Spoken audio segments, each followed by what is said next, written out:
Après les harkis en septembre, François Hollande a reconnu la responsabilité de la France dans l'internement de milliers de tziganes pendant la Seconde Guerre mondiale. C'était ce matin à Montreuil-Bellay, dans le Maine-et-Loire. Une annonce très attendue par les derniers survivants et par les descendants de victimes.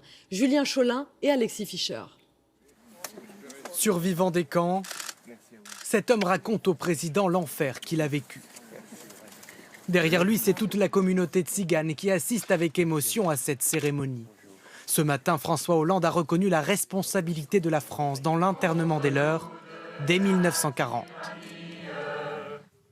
Et il fallait que cette vérité fût dite au plus haut niveau de l'État. La République reconnaît la souffrance des nomades qui ont été internés et admet que sa responsabilité est grande dans ce drame. Dès 1940, avant même l'arrivée des Allemands, la France concentre ce qu'elle appelle les nomades. Après la victoire allemande, le régime de Vichy va plus loin. 6500 tziganes sont internés, répartis dans 31 camps sur le territoire français. Parmi ces centres, celui-ci en ruine à Montreuil-Bellay. Aujourd'hui, les rescapés se souviennent des conditions de vie inhumaines. Eh ben, ici, c'était la faim, la froid, les maladies et la mort. Quel souvenir vous gardez de ce... Un souvenir, vous voyez que ça me fait drôlement mal que je suis ici. Parce que ma mère est décédée, mais moi, je suis encore là. Je suis encore là. Mon papa, il était rentré, il faisait 130 kilos.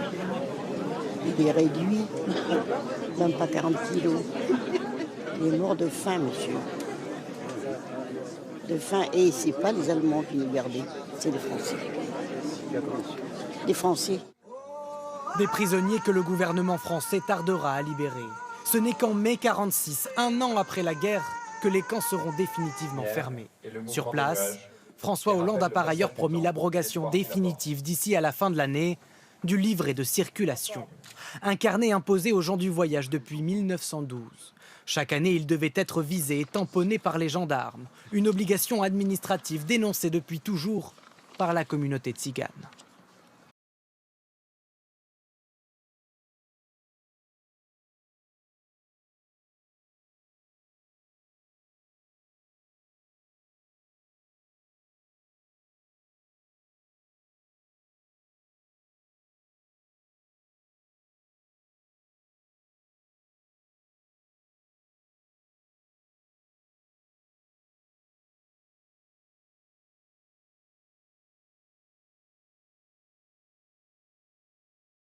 On est heureux d'accueillir Raymond Gurel, ancien rescapé des camps d'internement en France, résistant pendant la guerre et encore maintenant. Le 4 octobre 1940, la police française et la gendarmerie française, ils sont venus nous arrêter. Et mon père, il avait le carnet forain qu'il n'aurait jamais pas dû nous arrêter. Et en plus, ils nous ont arrêtés sur un terrain privé. Je m'appelle Raymond Gurel, j'étais prisonnier au camp de Vina-Montlhéry, avec mes parents, mes frères et sœurs. En 40, on était à Rouen, à petite couronne là, et un beau matin, les flics sont arrivés, la gendarmerie, ils nous ont dit on va les beaux affaires et nous suivaient. Ça fait qu'ils nous ont escortés de petite couronne à Darnétal. On a resté à peu près 2 mois à Darnétal. Après, ils nous ont emmenés à la gare de Sauteville-les-Rouen. Et ils nous ont emmenés ici, là, à Vina-Montlhéry. Et vous n'aviez pas le droit de sortir? Ah bah non, hein. Ah non, pas le droit. Et alors vous mangiez comment? Ah bah, le matin, il y avait le café. Donc c'était de l'orge grillé. C'est pas du café, hein, de l'orge grillé. Le midi, épinards, cuit à l'eau, sans graisse, hein, et le soir, rebelote. Le soir, c'était des navets, cuits à l'eau.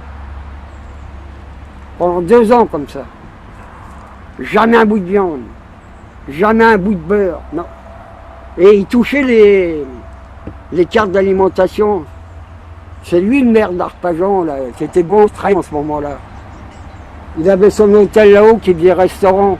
C'est lui qui touchait les cartes et pas de sucre, rien, on voyait jamais rien. D'accord, il touchait vos cartes d'alimentation. Ouais, et c'est lui qui...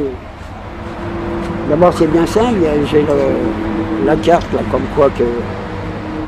qu'elle a été internée ma mère. Elle a été arrêtée le 4 octobre 40 au 8 septembre 43.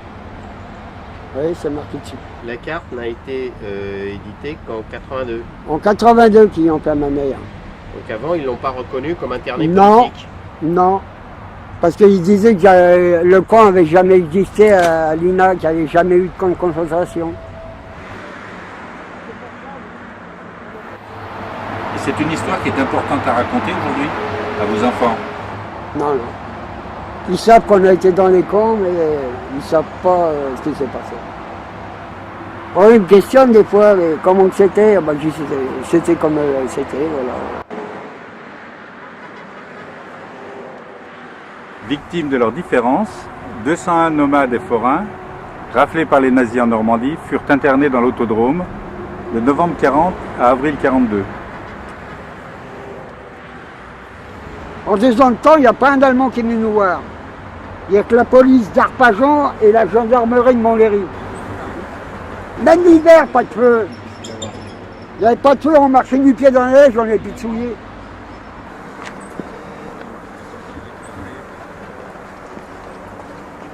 Alors il y avait la famille Leroux, la famille Gurem, la famille Toupin, la famille Delage, la famille Cortez, Clément d'Hermelaine, il y avait la famille Colombard, la famille Boudin, enfin il y avait tous des gens du voyage. Bon, il était au moins 300. Voilà, on était là. Voilà. On était là, là. Donc là, il y avait un barrage avec les bâtiments, et nous, dans le fond, là, on était au fond. Alors on y cherchait le manger là, on l'emmenait là-bas, vers le milieu du bois là-bas. Après, c'était l'infirmerie, le militaire et nos baraques.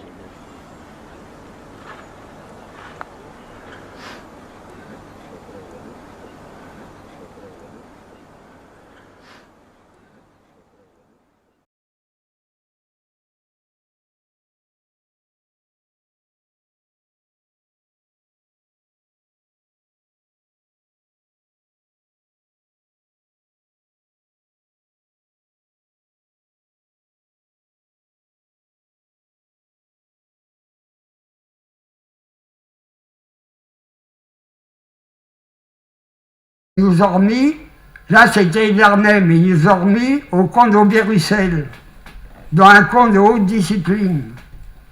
Alors là c'est encore pire, quoi. C'est là que j'ai eu des cassés à coups de matraque, j'ai un trou comme ça dans la tête à coups de crosse. Enfin, ils croient que j'étais mort, quoi. C'est un marinier qui m'a sauvé la vie. Parce qu'ils m'ont porté jusqu'à ma baraque où j'étais.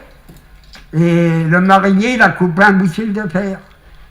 Il a fait une pince et il m'a retiré tous les bouts d'os qui étaient rentrés dans mon crâne, quoi. Je me suis évadé le 15 juin. 44, hein. Ouais. Le 17, j'étais dans la résistance. Enfin, j'ai resté jusqu'à... Puis après, je me suis engagé dans l'armée régulière jusqu'à la capitulation des Bouches. Voilà, et puis je suis encore là. Je suis en train de lutter pour les générations qui viennent. C'est pour eux qu'on fait, là. On sait bien, monsieur, là, que monsieur... C'est pour ceux qui viennent. Nous, on l'a vécu maintenant, hein. Mais si personne s'en occupe, qu'est-ce qu'ils vont venir, ces gens-là? Qu'est-ce qu'ils vont venir, ces enfants-là?